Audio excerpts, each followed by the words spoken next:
কিছু ফায়দাই যদি না হয় জলসা কইরা স্বভাবের কোনো লাভ হবে কি? আজকে আমরা আমরা হুজুর করে যেখানে জাফত দিছে, যে জাফত বোঝেন তো, আমি উচ্চারণ করেন জাফত জানা গোনা জাফত কন জাফত দিছে যারা চিনছেন তো, চারজন, একজন, দুইজন, তিনজন, চারজন। আর চারজনে যদি আপনি ঘরে যে শ্রোতা আছেন ভাগ করে নেই, কয়জন হবো? বোঝা গেল যে শ্রোতার থেকে ভক্তাই বেশি। চিন্তা করেন যে তাহলে আম করে অবস্থাটা কি হয়েছে। আমি পায়ে হাত রাখিয়া বলবো, আমার আজকের এই জালিসুর রহমানের জন্য যে ভাইরা মেহনত করছেন, আপনাদের মেহনতকে আল্লাহ কবুল করো। আপনাদের মেহনতের মধ্যে আল্লাহ খাইর ও বরকত দান করো। আপনারা খাস করে ওই রাস্তাতে যান, মানুষকে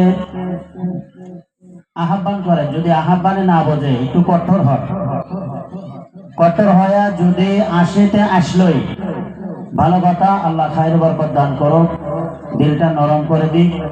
আর যদি না আসে, বুঝলেই যদি না আসে, বুঝাইলে যদি না বোঝে, হুজুর সাল্লাল্লাহু আলাইহি সাল্লাম কিন্তু প্রত্যেকটা সময়ে কি করেন নাই, পাগড়িটা মাথায় বাঁধে নাই, কোনো কোনো সময় কি করছে, পাগড়ি মাথাটা খুলে মাজায় বাঁধছে। বুঝাইছে? হুজুর সাল্লাল্লাহু খুতবা করার আগে